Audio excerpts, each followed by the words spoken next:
மீண்டும் ஒரு புது வீடியோ ஆரம்பிக்கலாமா? Come let's go. இன்றைக்கி வீடியோ ஒரு சின்ன வீடியோ தான். எங்களோட தீபாவளி செலிப்ரேஷன் எப்படி இருந்துச்சு அப்படிங்கிறது தான் இந்த வீடியோவில் நீங்கள் பார்க்க போகிறீங்க. ரொம்ப குட்டியான ஒரு வீடியோ, ஃபுல்லாக ஸ்கிப் பண்ணாமல் பாருங்கள். தீபாவளி அப்படின்னாலே பட்டாசு தானேங்க. பட்டாசு பார்த்திங்கன்னா 1 மந்த் முன்னாடியே நம்ம சிவகாசியிலேருந்து ஆர்டர் போட்டு வாங்கிடுவோம். எல்லா வருஷமே அப்படி தான். பெரிய ஒரு பார்சல் வந்து ஒரு மாதத்துக்கு முன்னாடியே வந்து நமக்கு வீட்டுக்கு வந்துடும். இந்த வாட்டி வந்து 1 வீக் முன்னாடி தான் நம்ம வந்து பார்சல் வாங்கியிருக்கோம்.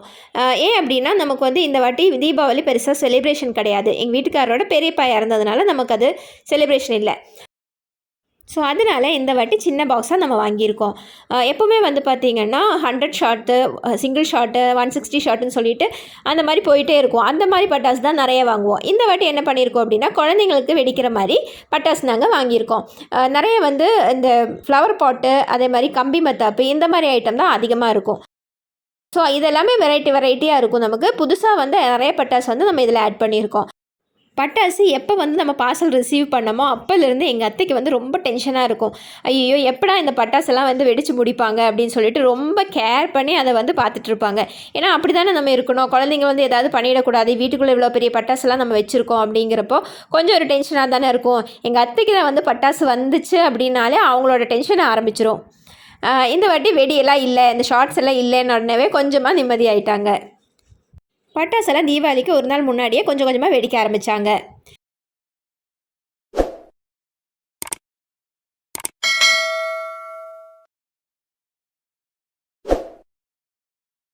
தீபாவளி அன்னைக்கு காலையில் மட்டன் வாங்குறதுக்கு 3 மணிக்கே வந்து எங்கள் மாமா வந்து கிளம்பிட்டார். 3 மணிக்கு அங்கே போகும்போதே ஒரு 8-10 பேர் அங்கே நின்றுட்டு இருந்தாங்களா, ஏர்லி மார்னிங் 3 மணிக்கு. ஸோ அவரும் வெயிட் பண்ணி நல்லா சூப்பராக மட்டன் வாங்கிட்டு வந்துட்டார்.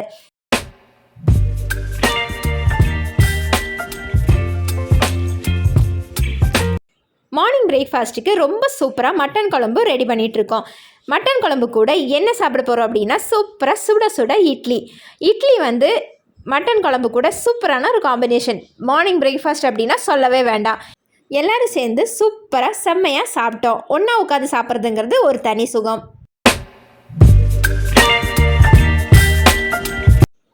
மார்னிங் பிரேக்ஃபாஸ்ட் எல்லாம் முடிச்சுட்டு கொஞ்சம் நேரம் ரெஸ்ட் எடுத்தோம். என்ன பண்ணுவோம் ரெஸ்ட் எடுக்கும்போது கொஞ்சம் நேரம் டிவி பார்த்தேன். இன்றைக்கி லஞ்சுக்கு மட்டன் பிரியாணி செய்ய போகிறேன். பிரியாணிக்கு தேவையான சின்ன வெங்காயம், இஞ்சி, பூண்டு எல்லாமே வந்து நேற்று க்ளீன் பண்ணி வச்சுருந்தேன். இன்றைக்கி வந்து பெரிய வெங்காயத்தை கட் பண்ணி மற்ற திங்ஸ் எல்லாம் எடுத்து வச்சுட்டு குக் பண்ண ஆரம்பித்தேன். வெங்காயம் வதங்கிறதுக்கு தான் ரொம்ப டைம் எடுத்துச்சு. எல்லோரும் வந்து உட்காந்து டிவி பார்த்துட்டு இருந்தாங்க. நான் அப்படியே கேட்டுக்கிட்டே வந்து சமைக்க ஆரம்பித்தேன்.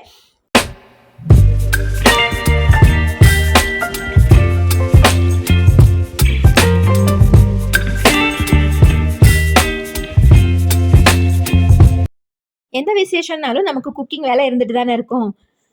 ஸோ நானும் வந்து அப்படியே செய்ய ஆரம்பித்தேன்.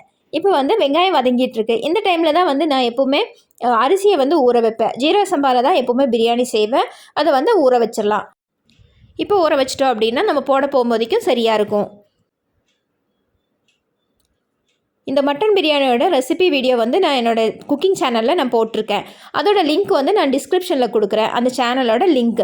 அதில் வந்து இந்த மட்டன் பிரியாணி எப்படி செய்கிறதுன்னு சொல்லிட்டு ரெசிபி இருக்குது. வேணுங்கிறவங்க செக் பண்ணிக்கோங்க. பிரியாணி சூப்பராக ரெடி பண்ணி வச்சதுக்கப்புறமா கொஞ்சமாக பாயசம் செய்யலாம் அப்படின்னு சொல்லிட்டு அதையும் ஸ்டார்ட் பண்ணேன். எவ்வளோ தான் ஸ்வீட் சாப்பிட்டாலும் அந்த பாயசம் சாப்பிட்றது அப்படிங்கிறது வந்து ஒரு ரொம்ப பிடிச்ச விஷயம் எனக்கு. ஏன்னா எங்கள் ஊரில் வந்து பாயசம் ரொம்ப ஃபேமஸ். ஸோ அதனால் கொஞ்சமாக சேமியா பாயசம் செய்யலாம் அப்படின்னு சொல்லிட்டு நான் அதையும் செஞ்சிட்ருக்கேன். எத்தனை பேருக்கு ஸ்வீட்டை விட பாயசம் ரொம்ப பிடிக்கும் அப்படின்னு சொல்லிட்டு கமெண்ட் பண்ணுங்கள். இப்போ வந்து நம்ம பாலெல்லாம் கொதிக்க வச்சு சூப்பராக பாயசம் பண்ணி முடிச்சிடலாம். எல்லாமே செஞ்சு முடிச்சதுக்கப்புறமா சூப்பராக லஞ்சு சாப்பிட ஆரம்பித்தோம். நல்ல வாழை இலை போட்டு சம்மணங்கால் போட்டு கீழே உட்காந்து நல்ல சூப்பராக மட்டன் பிரியாணி, மட்டன் கிரேவி, தயிர் பச்சடி அண்ட் நம்ம செஞ்ச பாயசம் இதெல்லாம் சேர்ந்து நம்ம சாப்பிடும்போது சூப்பரான ஒரு அனுபவத்தை கொடுத்துச்சு. இதை விட ரொம்ப சூப்பரானது என்ன அப்படின்னா எல்லோரும் சேர்ந்து ஒன்றா உட்காந்து சாப்பிட்றது அப்படிங்கிறது.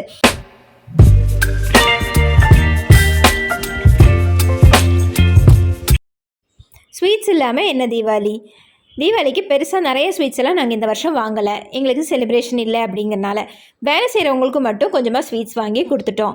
எப்போவுமே முறுக்கு சுடுறதும் வந்து உண்டு. எங்கள் அத்தை வந்து சூப்பராக முறுக்கு செய்வாங்க. பெருசாக எதுவுமே செலிப்ரேட் பண்ணலை அப்படின்னாலும் குழந்தைங்களுக்காக கொஞ்சமாவது செலிப்ரேட் பண்ணணுமே அப்படிங்கிறதுக்காக இந்த தீபாவளி நாங்கள் செலிப்ரேட் பண்ணியிருக்கோம்.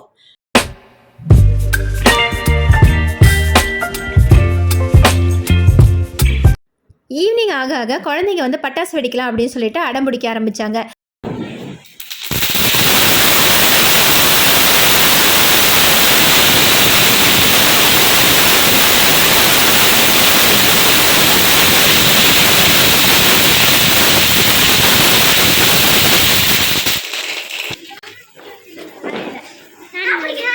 இரு, நான் பிடிச்சிருக்கேன் இரு.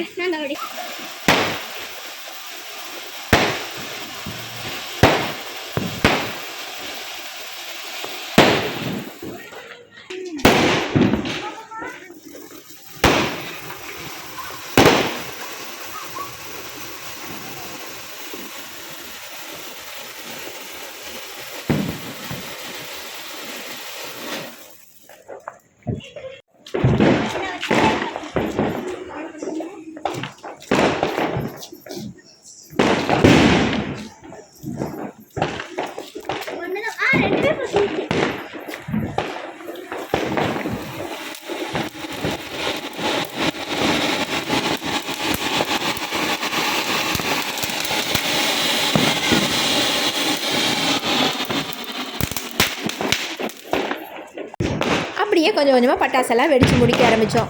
எப்படியும் கார்த்திகை தீபத்துக்கு கொஞ்சமாக பட்டாசு எடுத்து வைக்க தானே செய்யும். அதே மாதிரி நாங்களும் கொஞ்சமாக எடுத்து வச்சிட்டோம்.